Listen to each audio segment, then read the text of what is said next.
That's where I long to be, with my three good companions, just my rifle, pony and me.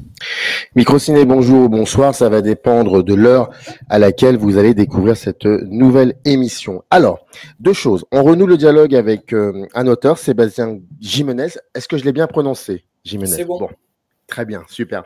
Qui était venu il y a plus de 2 ans, même un peu plus de 2 ans. Oh oui, je crois que c'était en 2000. C'était parmi les premières émissions, je crois, de la chaîne, pour nous parler d'un acteur, Jean Gabin, pour une maison d'édition qui s'appelle Capricci, dans une collection particulière, c'est-à-dire Stories.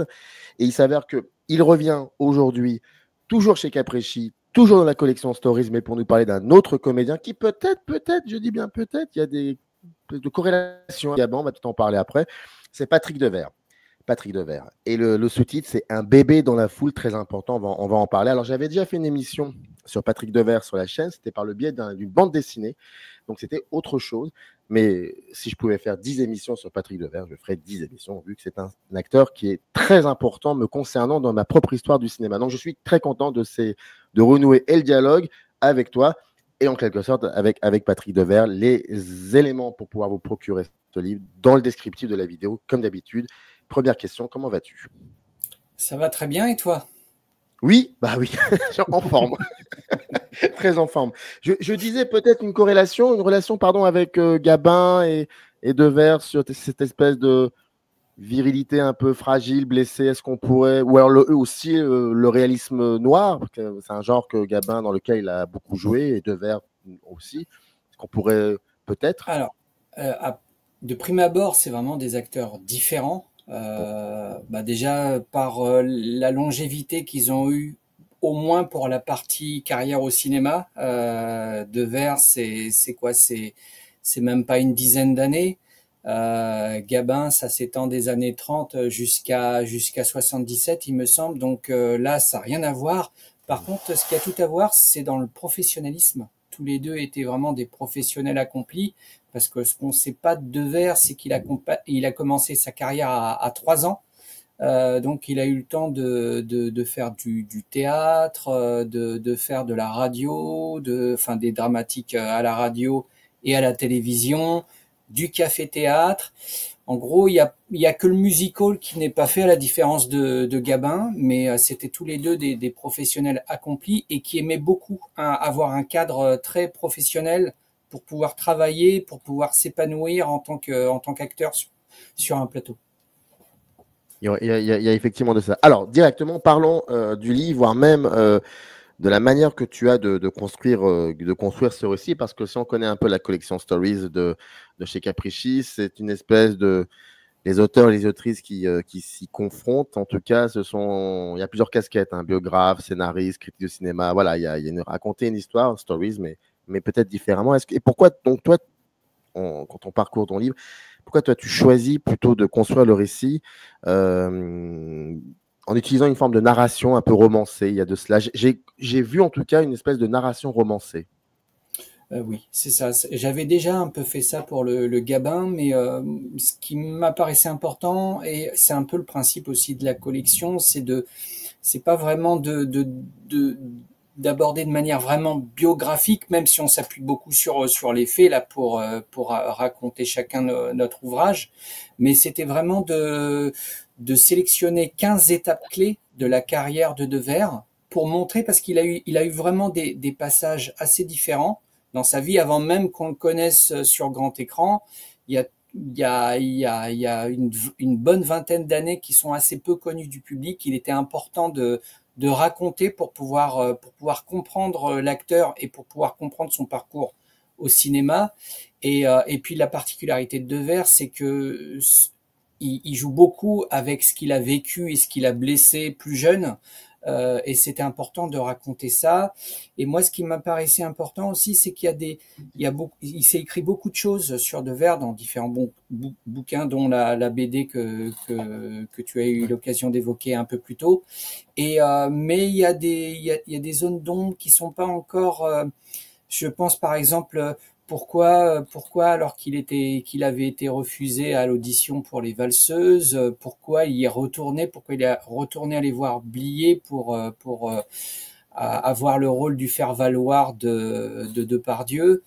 Il y avait des choses qui n'avaient pas été évoquées dans les ouvrages qui ont été écrits précédemment sur sa carrière. Et moi, j'ai essayé de combler les trous à certains endroits à certains endroits charnières de sa carrière. J'ai essayé d'expliquer, ou par exemple, pourquoi il a jamais eu de César, par exemple. J'ai essayé d'apporter une explication, même si c'est peut-être pas forcément la bonne, mais j'ai essayé d'apporter des clés de compréhension pour comprendre ce qui n'avait pas été raconté précédemment.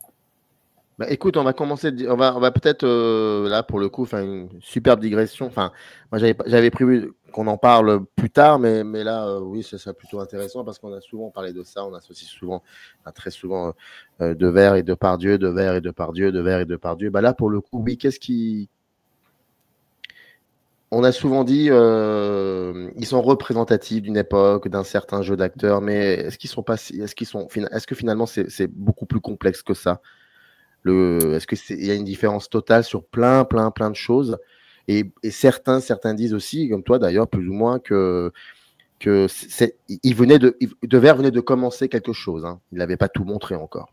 Bah oui, tout à fait. Mais Devers et Depardieu, en fait, il y a une méprise sur l'image de Devers par rapport à celle de Depardieu, où il a commencé sa carrière, enfin, il a commencé à se faire connaître en tant que loupard, alors qu'il était lui-même loupard, tandis que Devers n'a jamais été loupard. Il a vraiment, dans les valseuses, il crée vraiment un personnage de composition. Depardieu a une courte expérience de théâtre, même s'il s'impose très vite sur les planches, ce qui le permet après de bifurquer vers le cinéma. Tandis que Devers, il a déjà, quand il aborde les valseuses, il a commencé en 50, il a déjà 23 ans de carrière, et une carrière assez fournie, assez éclectique, parce qu'il a vraiment fait ses gammes, vraiment travaillé vraiment sérieusement dans des milieux vraiment très, très serré, très encadré, et en même temps, il a connu le café-théâtre. On lui demandait de faire tout le contraire de ce qu'il avait appris précédemment, justement d'improviser, de gérer l'espace de chaque jour d'une manière différente. Et il avait vraiment un bagage beaucoup plus conséquent que celui de Depardieu quand ils ont tourné les valseuses. Mais en même temps, Depardieu était vraiment un instinctif. Et c'était quelqu'un qui s'en faisait pas, c'était pas un anxieux. Depardieu, il avait aucune anxiété, tandis que Devers était quelqu'un vraiment rongé par l'anxiété, ce qui fait que par rapport à Depardieu, dans leurs deux carrières là, concomitantes et qui ont couru sur toutes les années 70 et jusqu'à la mort de Devers, Devers s'est toujours mesuré à Depardieu, a toujours cru que Depardieu avait la préférence des metteurs en scène, du public. Il a toujours nourri un complexe d'infériorité par rapport à Depardieu que j'explique dans le chapitre qui leur est consacré, n'avait pas lieu d'être en vérité. C'était Devers avait plus la confiance et du public et des metteurs en scène que Depardieu, lui, il n'avait pas de plan de carrière. Il pouvait très bien tourner avec Duras et puis 3-4 ans après tourner avec Zidi. Lui, il tournait là où on lui proposait de tourner et c'était... Il n'y avait pas plus de difficulté pour Depardieu que Devers, qui lui avait vraiment son anxiété à gérer et ce complexe d'infériorité qui venait d'on ne sait pas trop en fait. Devers a toujours eu, parce qu'il est né dans une famille de comédiens, et ils étaient cinq frères et sœurs, ou 5 ou 6, je sais plus, et ils ont tous été élevés, mis en compétition dès tout jeune. Et Devers a dû gérer toute sa carrière avec ça, avec cet esprit de compétition qu'il bouffait en fait. Et tu parlais exactement, et tu évoquais le public. Et là, pour le coup, je vais en profiter pour rappeler le sous-titre du livre, Un bébé dans la foule, une espèce de forme comme ça, de fragilité dans la notoriété. Est-ce que c'est ça qui définit finalement le rapport qu'entretient Devers avec le public? Alors, Un bébé dans la foule, c'est tiré d'un monologue de Devers dans Coup de tête, Hmm. où il raconte une scène très curieuse. Et cette scène, elle a été écrite par Francis Weber. Et ce qui est impressionnant dans ce monologue, c'est que je ne sais pas si Francis Weber connaissait le passé et l'enfance de Devers, mais il raconte cette anecdote à Un bébé dans la foule. Ça fait suite à une bagarre de bébé dans une maternité là qui est évoquée dans Coup de tête par le personnage, par François Perrin, et ça raconte un peu ce qui est arrivé à Devers, c'est-à-dire qu'il est né sans véritable identité. Sa mère, Mado Morin, avait eu une liaison avec un homme dans les années à la fin des années 40. L'homme en question n'a pas voulu reconnaître le bébé. Du coup, pour ne pas être fille-mère, ce qui était plutôt mal vu à la fin des années 40 en France, c'est son ancien époux, enfin l'époux dont elle était séparée, qui a accepté de reconnaître l'enfant. Donc, Devers est né avec le nom d'un père qu'il n'a jamais connu. Euh, je crois que c'était Bourdeau, le nom. Il est né à l'état civil Bourdeau, Patrick Bourdeau, et il a été élevé par le nouveau compagnon de sa mère, qui était Georges Collignon, un ténor qui après a travaillé dans une société de transport dans les années 50. Et en fait, il a eu trois pères sans être vraiment élevé par aucun des trois pères. Il a eu un père à l'état civil, un père qui n'a pas voulu le reconnaître, et puis un père avec qui il a eu une relation compliquée durant toute son enfance et son adolescence. Et donc, il est né sans vraiment d'identité. Et le plus compliqué aussi pour lui, c'est qu'il a grandi euh, en tant que comédien, et il avait les félicitations de sa mère quand il décrochait un rôle, c'est-à-dire quand il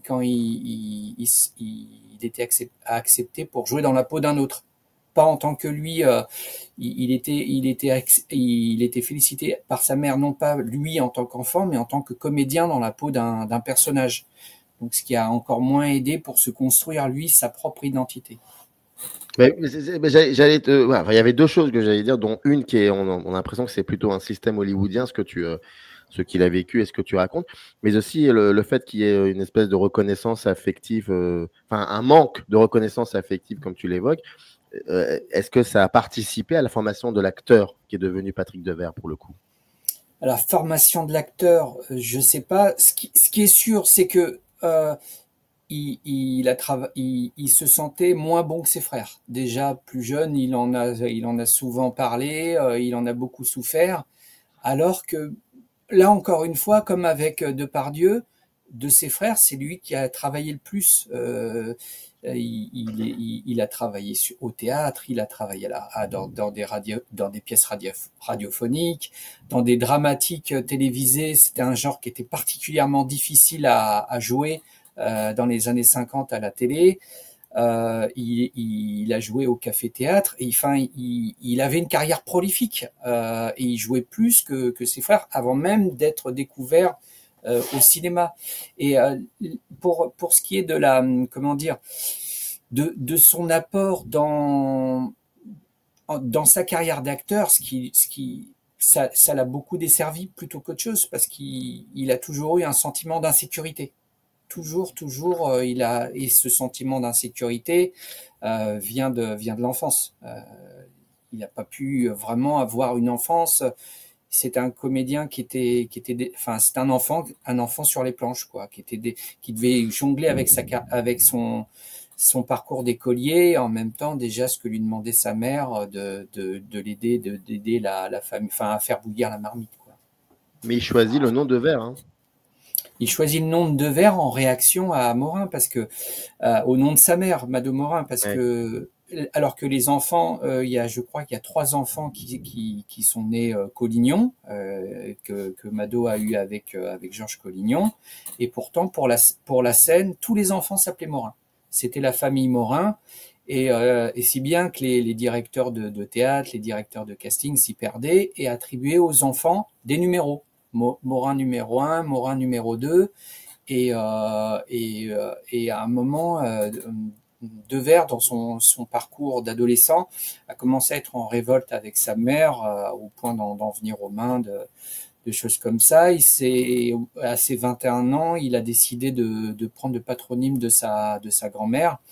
Et d'ailleurs, il y a eu une faute à l'état civil parce que Devers, le nom de sa grand-mère, je crois que c'était sa grand-mère maternelle, c'était DE plus loin VAERE. Et à l'état civil, ils ont fait une erreur qui est restée, et donc ça s'est orthographié avec un W, c'est resté. Comment le moment où il tente de se réapproprier son destin, ça serait quand il rencontre, quand il fait partie du Café de la Gare? C'est particulier parce qu'en fait, on n'aurait pas connu Devers acteur, celui qu'on connaît, sans un coup du destin. C'est un coup de matraque. En fait, c'est vraiment un coup de matraque qui a complètement fait bifurquer sa vie parce que Devers en 67, il commençait à se faire un nom à la télévision. Il était dans une série qui a été très regardée à l'époque, qui s'appelait Jean de la Tour Miracle. C'était vraiment le jeune premier typique. Il incarnait un héros positif, il faisait lui-même ses cascades à cheval et tout ça. C'était le nouveau Gérard Philippe au moment de cette série-là. Et il a suffi de quelques mois, il se promène un jour sur le boulevard, dans le quartier latin, et puis il se trouve qu'il y a une charge de CRS à un moment sur des jeunes qui viennent vers lui, et puis lui, il était là au mauvais endroit au mauvais moment, il se prend un coup de matraque, et de ce coup de matraque, il va commencer à s'intéresser à cette manifestation étudiante, à laquelle il se sentait, lui, totalement étranger en tant qu'acteur. À la base, il n'avait pas vraiment de revendications politiques, rien du tout. C'était un acteur qui commençait à bien gagner sa vie et tout. Et puis, il a commencé à prendre fait et cause, et pour les étudiants, et pour les revendications des acteurs et des actrices de l'époque. Et puis, il a commencé à devenir 68 art, quoi, à devenir à se mêler comme ça à la révolution de l'époque. Et il a rencontré à cette occasion Sota, qui était la compagne à l'époque de Romain Bouteille. C'était déjà une comédienne un petit peu connue dans l'underground parisien, et c'est elle, Sota, avec qui il s'est marié, dont il est tombé amoureux au cours des événements de mai 68. C'est elle, Sota, qui l'a présenté à Romain Bouteille, qui était en train de créer son propre café-théâtre avec Coluche. C'est comme ça qu'il a intégré. Ça s'est fait vraiment suite à ce coup de matraque, en fait. Et il a complètement rompu avec la télévision, avec les rôles rémunérateurs, pour vraiment tenter des choses un peu plus avant-gardistes, quoi. Le café-théâtre à l'époque, c'était tout juste naissant, quoi. C'était une autre manière de faire du théâtre. Alors, sans vouloir faire de mauvais jeu de mots avec le coup de matraque, est-ce que c'est là qu'il apprend la sincérité brute de son jeu? Ah, ça, il a appris vraiment au café-théâtre. Au Café de la Gare, quand il arrive au Café de la Gare, c'est lui qui a la plus grosse expérience.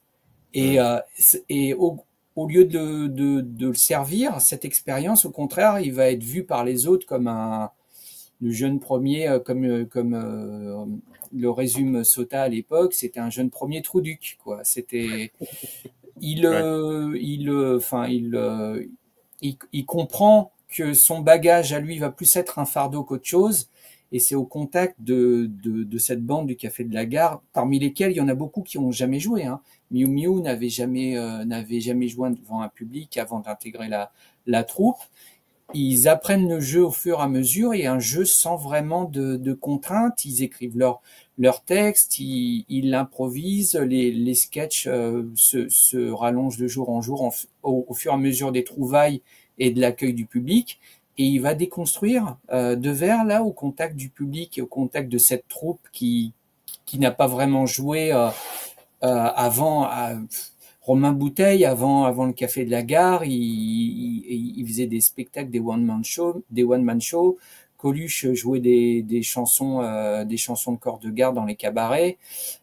C'est vraiment une troupe naissante qui se donne aucune contrainte. Tout le monde à part égale, tout le monde à voix égale. Et là, Devers va devoir désapprendre tout ce qu'il a appris et trouver une spontanéité au sein du Café de la Gare, et l'occasion aussi de représentation après représentation de tester des choses sur un même texte, d'apporter des propositions, et ça, il va le proposer à chaque metteur en scène qu'il va croiser après. À chaque scène qu'on lui demandera de rejouer, il jouera de manière différente. Il sera toujours force de proposition sur un plateau. Toujours, en apportant des choses, tout ça, et en évoluant toujours d'un film à l'autre, en étant toujours force de proposition, et en sachant son texte. Devers, contrairement à ce qu'on aurait pu croire, détestait l'improvisation. Il respectait le texte qu'on lui donnait. Il détestait l'improvisation. Il aimait bien aussi qu'on lui donne des marques sur le plateau pour ses déplacements et tout ça. C'était à la fois, il était très professionnel, mais en même temps, toujours à chaque prise, à apporter des nouvelles idées. Mais il y a aussi le rapport au collectif, par rapport au Café de la Gare, parce que c'est quand même quelqu'un qui n'a pas souvent été dans le collectif, et le Café de la Gare lui donne cette possibilité-là. Mais ce qui est assez troublant, c'est que lorsque l'on voit certains films dans lesquels il est joué, très souvent, il incarnait des personnages un petit peu en dehors en marge, donc pas forcément dans le collectif. Ce rapport au collectif obligé, ça lui a donné quoi pour plus tard à Devers? Toujours dans le Café de la Gare, hein, toujours par le prisme du Café de la Gare. C'est une souffrance. Et les metteurs en scène s'en sont servis, parce que, en fait, le Café de la Gare, je le raconte dans l'ouvrage, pour lui, ça a été une parenthèse enchantée, parce que depuis tout petit, il était soumis à une compétition. Et après, quand il est devenu adulte, il a retrouvé cette compétition, mais pas avec ses frères, c'est avec tous les comédiens qui sortaient des cours de théâtre du conservatoire et tout ça, et qui retrouvaient en casting. Et après, au Café de la Gare, il n'était pas dans la compétition. C'était un espace de partage. Le Café de la Gare, où il n'avait pas de compétition. Il pouvait essayer des choses. S'il ratait, c'était pas grave.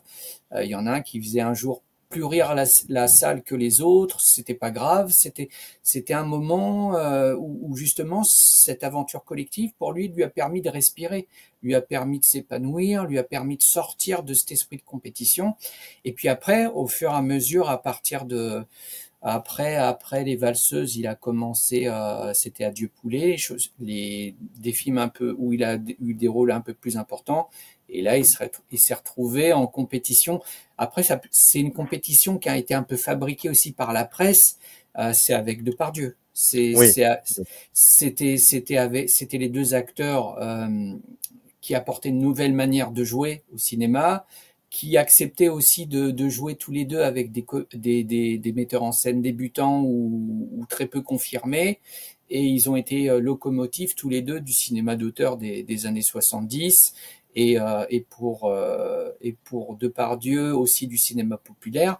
Tandis que Devers avait une avance sur Depardieu dans les années 70, c'est qu'il commençait déjà à se faire un nom aussi dans le cinéma populaire. Il était tête d'affiche avec Ventura dans Adieu Poulet. Il a failli jouer dans La Carapate, un événement que je raconte dans l'ouvrage, le film de Gérard Houry. Coup de tête, produit par la Gaumont, film populaire s'il en est. C'était quelqu'un qui avait... maintenant. Coup de tête, cultissime aujourd'hui. Oui. Cultissime. Et il avait à la fois un pied dans le cinéma d'auteur et un pied dans le cinéma populaire, et en ça faisait de lui un acteur rare. Et il était à l'aise. Enfin, en tout cas, il en donnait l'impression, aussi bien dans les deux genres, sans donner l'impression de se compromettre, que ce soit dans l'un ou dans l'autre. Alors, avant de continuer à parler, restons encore dans le Café de la Gare, mais différemment par le prisme des femmes. Ça, c'est très important, parce qu'il y a Miu Miu, il y a Sota. Et ma question est très simple. Pour le coup, à quel point il projette ses failles dans ses relations amoureuses? Ah bah, c'est toujours cette instabilité. Il a une instabilité affective qu'il a depuis l'enfance et elle ressurgit dans sa vie amoureuse. On sait très peu parce que Miu Miu, on l'a très peu évoqué. Ils ont vécu ensemble. Miu Miu, quand elle a intégré la troupe, elle était avec Coluche. C'est Coluche qui l'a découvert dans un bar à la Contrescarpe et Miu Miu l'a suivi quand il a créé le Café de la Gare avec Romain Bouteille. Mais après, quand Coluche a commencé à avoir des velléités comment dire, de prendre le pouvoir et tout ça, et qu'il a quitté le Café de la Gare, Miu Miu, elle est restée au Café de la Gare. Et Patrick Devers est tombé amoureux d'elle. Ils ont une relation de plusieurs années. Ils ont eu un enfant ensemble, mais euh, Patrick Devers n'a jamais été. Il s'est toujours, enfin, très jaloux quoi. Il était très possessif, très jaloux. Il y a eu des scènes, des choses comme ça. Après moi, j'invente parce que dans cette partie-là, la relation qu'il y a avec Miu Miu a été compliquée. Et sur cette partie-là, dont on sait très peu de choses, je brode sur un événement qui a vraiment eu lieu, à savoir à la suite de la rupture de Miu Miu avec Devers. Miu Miu a eu un tournage avec Julien Clerc, duquel elle est tombée amoureuse. Et Devers, la prenant, est venu casser la figure, enfin donner son poing dans la figure. Il avait des accès de violence très fréquents, hein, Devers, bien avant même qu'il soit addict aux drogues dures. Il est venu mettre son poing dans la figure à Julien Clerc. Et ça, je raconte cet événement-là dans l'ouvrage, ce qui me permet de raconter cette liaison avec Miu Miu et cette première partie des années 70 où ils ont jamais été vraiment loin l'un de l'autre, parce que Miu Miu a commencé à intégrer le cinéma populaire chez Lautner, chez Gérard Pires, et Miu Miu a fait toujours en sorte de trouver un rôle, enfin de presser pour que Devers partage le tournage au moins quelques jours. Et ça lui a permis de mettre un pied à la Gaumont, à Devers aussi, de partager comme ça quelques tournages avec Miu Miu, qui commençait à se faire un nom et qui commençait. C'est la première du Café de la Gare à vraiment prendre pied dans le cinéma populaire très vite. Elle a très vite été repérée par les assistants, par les directeurs de casting, et très vite, dès le début des années 70, elle tournait pour le cinéma populaire. On avait fait une émission, enfin il y a une émission sur la chaîne suisse autour de Miu Miu. Un personnage aussi, une actrice aussi hors du commun, une filmographie assez une histoire très particulière, et on en avait parlé. Et puis par rapport à la violence de Devers, ça me rappelle, il y a aussi la violence par rapport à ce journaliste. Et oui, une histoire avec un journaliste qui avait, je crois, publié des photos, je ne sais quoi. Il est allé le voir, il lui a cassé la gueule. Et puis il y avait cette interview de Devers qui disait en gros, il se justifie de son acte, qui est un acte, mais bien évidemment attaquable pour le coup. Et l'autre journaliste lui demande, en gros, lui dit, mais donc on ne peut plus on peut pas poser des questions sur votre vie privée. Et Devers dire non, ça on le fera pas, on le fera jamais. Et je trouve que c'est intéressant ce qu'il dit, parce que ça annonce quelque chose qui va finalement le contredire. C'est-à-dire aujourd'hui, c'est pas un problème de parler de vie privée. Mais c'est vrai que la violence deverienne est assez atypique. Restons sur cette violence-là pour le coup. Comment Devers, à quel point il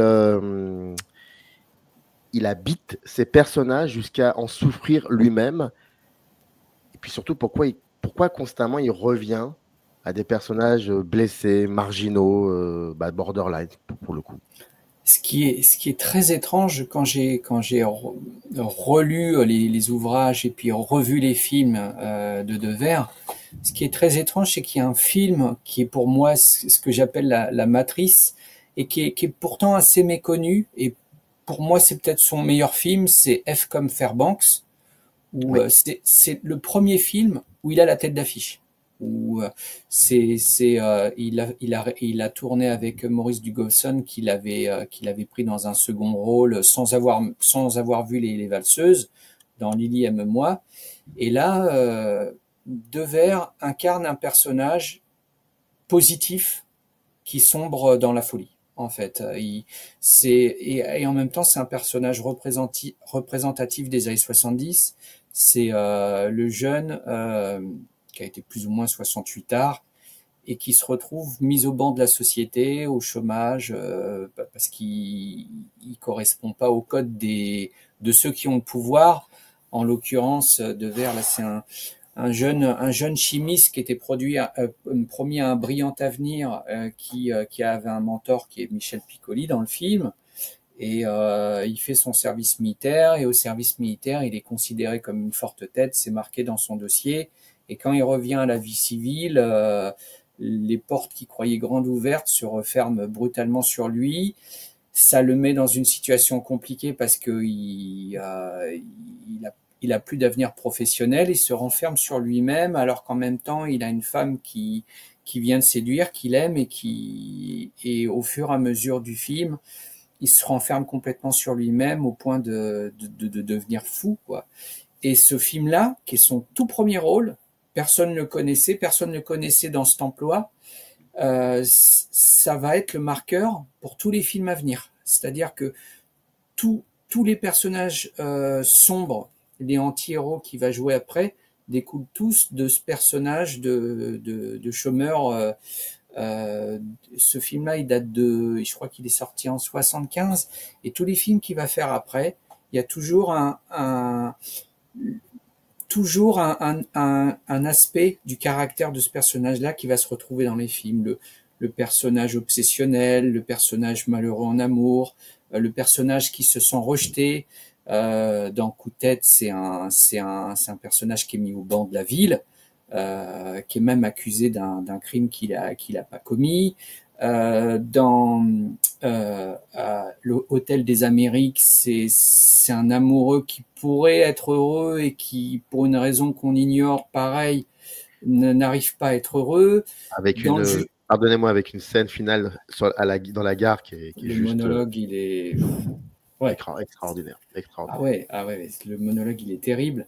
Et dans le juge Fayard, alors qu'il est intégré dans la société, il a un rôle important de juge et tout ça, par son côté obsessionnel, par son côté intransigeant, il est pareil, il est expulsé par les notables, il est mis au banc de la société. Dans Un mauvais fils, c'est pareil, c'est encore un personnage qui est rejeté par son père, qui essaye de s'insérer et qui lutte pour s'insérer. À chaque fois, il a ce côté, un personnage qui a tout pour lui, qui arrive pas, et ça va revenir. Et ça, il l'a vécu lui aussi dans son passé. Il a échoué au conservatoire, il a échoué au baccalauréat, il a raté son passage au permis de conduire, il a échoué à pas mal de castings et tout ça, et il a toujours eu l'impression d'être le vilain petit canard. En fait, ça, il l'a eu dans sa propre famille. Il a l'impression que c'était le moins bon de sa famille. Il a eu ce sentiment-là, et après, il va jouer des personnages comme ça. Mais ce que j'ai pas réussi à percer, c'est de savoir si les réalisateurs et les scénaristes qui lui ont confié ces rôles-là savaient ce qu'il avait vécu avant. Est-ce que lui, il a accepté ces personnages-là parce que c'était une manière, lui, de retrouver des sentiments qu'il avait connus et pouvoir les réinterpréter à l'écran. Je parle même pas de Série Noire. Alors là, Série Noire, c'est le fond du fond, où là, il est complètement largué dans une ville où il n'a pas du tout sa place, où sa femme le traite plus bas que terre, c'est toujours comme ça, des personnages noirs qui ont pu gêner aussi beaucoup à l'époque. Devers se trimballer cette espèce de de noirceur qui gênait beaucoup de spectateurs et de spectatrices qui en faisaient un personnage sombre, malgré, par exemple, un film comme Coup de tête, où il est, en même temps, c'est un personnage toujours rejeté, mais en même temps qui est un film solaire où il est vraiment au mieux de sa forme. Il crève l'écran dans Coup de tête. Mais, enfin, est-ce qu'il est toujours. Vous évoquiez tu évoques à ce moment-là, pardon, le fait que il est quand même assez. Enfin, on ne sait pas trop qu'est-ce qu'on peut faire de lui, on ne sait pas trop quoi faire avec lui parce que c'est quand même un personnage très particulier. Mais là aussi, et ça nous permettra peut-être de parler des Césars, est-ce qu'il est vraiment à l'image du cinéma français des années 70 ou est-ce qu'il serait à l'image d'un certain cinéma français qui va arriver beaucoup plus tard? Et il est arrivé pile au bon moment, Devers, parce que le cinéma des années 70, déjà le cinéma des années 60 traitait très peu du quotidien, et les cinéastes des années 70 se sont vraiment penchés sur leur quotidien, sur le quotidien que ça soit aussi bien dans le cinéma d'auteur que dans le cinéma populaire, le cinéma comique. Je pense par exemple dans le cinéma d'auteur, je pense à Sauter avec c'est Tavernier, des enfants gâtés, où il raconte déjà les problèmes des grands ensembles, des choses comme ça, ou Zidi qui parle de la transformation de la banlieue avec dans le Grand Bazar l'apparition d'un gigantesque hypermarché face au petit commerce. Devers est arrivé pile au moment pour parler du quotidien de ses contemporains. Et les scénaristes et les réalisateurs ont vu en Devers une manière de raconter le quotidien des Français de cette époque-là, comme à l'époque, là on revient à Gabin, comme ils ont vu en Gabin une manière de raconter le quotidien des Français dans le héros proletaire que Gabin a pu incarner dans l'entre-deux-guerres, par exemple. Mais l'Académie, comment l'Académie voyait cela? L'Académie des des Césars, Césars. j'entends bien. Bah oui, bien sûr. Ouais.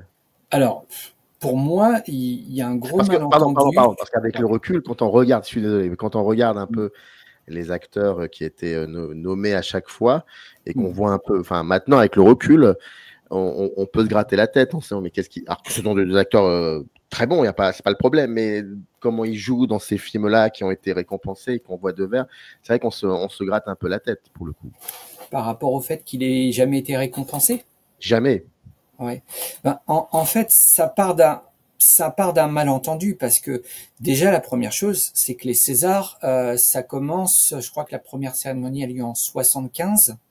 75 je crois ou que c'est 76. 76, je crois. 76. Je crois que c'est, sauf erreur de ma part, mais je crois que c'est 76. Hein, ouais.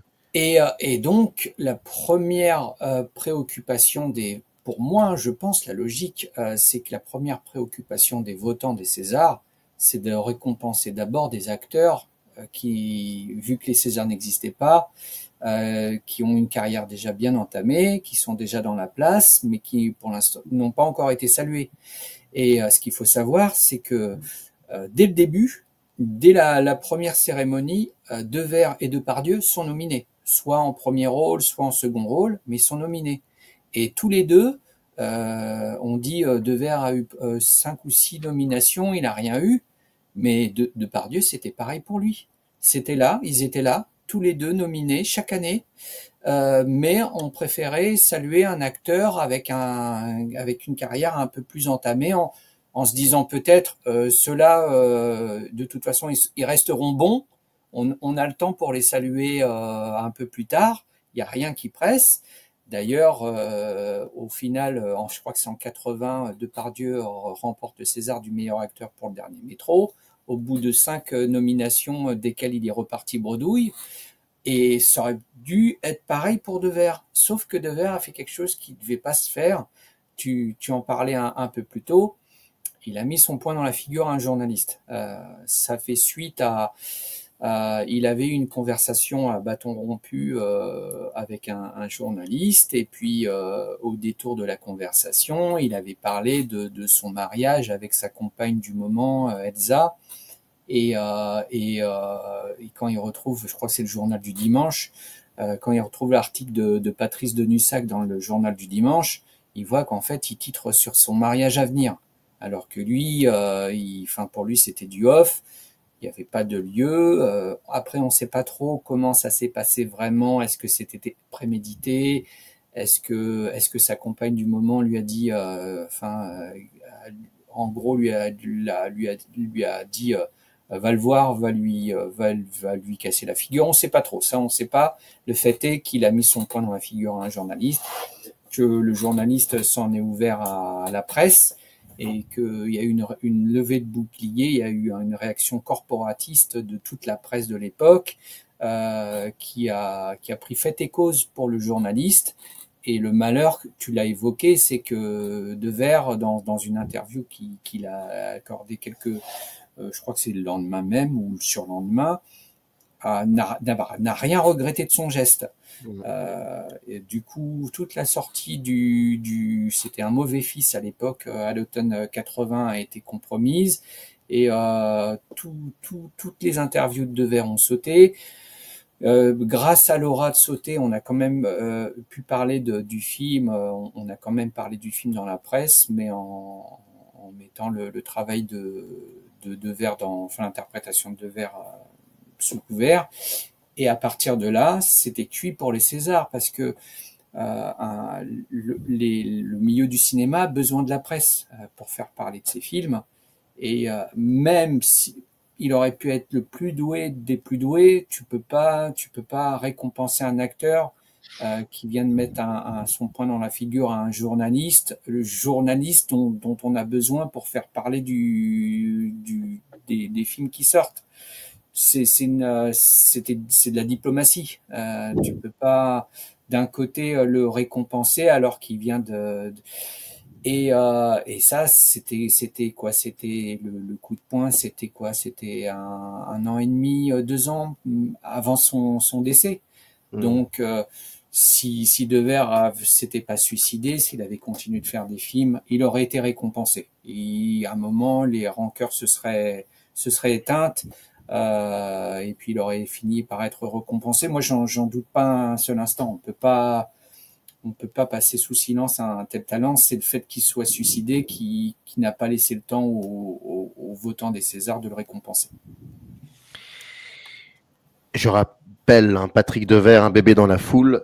C'est dans la collection Stories de Capricci. Dans le descriptif de la vidéo, vous avez le lien, vous cliquez dessus et vous pouvez vous procurer le livre. Page 104, tu écris: avec Devers, le métier a perdu une pièce maîtresse, une cheville ouvrière faisant le lien entre film d'auteur et cinéma populaire, un risque tout prêt à s'investir dans de premiers films, toujours disponible pour défendre les 100 grades et s'impliquer dans des sujets difficiles. Sans le concours de grands noms acceptant de mouiller la chemise pour les nouveaux venus, le renouvellement artistique n'est plus assuré. Il faudra attendre le milieu des années 90 pour voir le cinéma français sortir du marasme grâce à une nouvelle génération de talents. Il disait souvent qu'il ne serait jamais vieux, entendait par là un comédien pantouflard. Il fuyait toute forme de confort et quand de temps à autre, il acceptait une grosse Bertha, c'est ainsi qu'il qualifiait les productions populaires, c'était pour se donner l'aisance financière lui permettant de se jeter à corps perdu dans des projets impossibles à monter. Le temps sépare toujours le bon grain de l'ivraie. Devers a fini par être reconnu à sa juste valeur. À la faveur de l'essor de la vidéo, des rediffusions télé d'Internet, ces films ont été redécouverts et ils impressionnent, etc., etc. Quelle place occupe la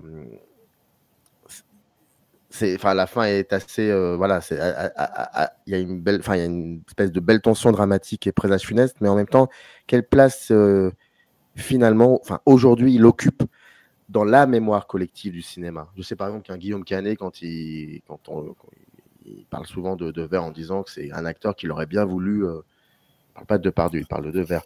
Mais bon, bref, quelle place il occupe dans la mémoire collective du cinéma, Devers? Moi, je dirais d'abord que c'était un idéaliste. C'était quelqu'un qui était, par la force des choses, puisqu'il s'est tué assez jeune, il incarnait une jeunesse, mais une jeunesse en révolte. Quelqu'un qui avait du mal à trouver sa place. Ça parle ça aussi à beaucoup de gens. Un anti-héros. C'était pas comme par exemple un Belmondo. C'était quelqu'un qui qui peinait à s'imposer et en même temps qui crevait l'écran. Il avait un naturel aussi dans son jeu et tout ça donne le sentiment par la brièveté de sa carrière cinématographique d'un immense regret. C'est que on aimerait découvrir des films qui seraient pas sortis, ça manque, ça a un goût de trop peu la carrière de Devers au cinéma et ce qui fait qu'on regarde tous les films de l'époque, même s'ils ont des défauts, même si certains ont vieilli et parlent moins aujourd'hui, on peut apprécier de les revoir juste pour le regarder jouer lui, comment il donnait la réplique, comment il écoutait aussi ses partenaires à l'écran. C'était impressionnant. Il y a peu d'acteurs qui donnent l'impression comme ça d'écouter ceux avec qui ils jouent aussi bien que Devers. Et il y aura toujours des choses à dire sur lui, encore et toujours, et c'est ça qui est passionnant. Patrick Devers, un bébé dans la foule, Capricci, Stories. Merci beaucoup Sébastien d'avoir accepté. Alors je dis, pour info, on enregistre un dimanche, donc il faut quand même que j'honore ça. Merci beaucoup. Je te remercie de m'avoir invité, même un dimanche. Même un dimanche. Sur le pont. Ça fait très Drucker, ça. Il manque un canapé, mais... Canapé, oui. Merci en tout cas, merci à toi, et puis tu reviens bien évidemment quand tu veux. Merci beaucoup Sébastien. À bientôt Samir. Bonne journée. Merci. In the canyon, that's where I long to be with my three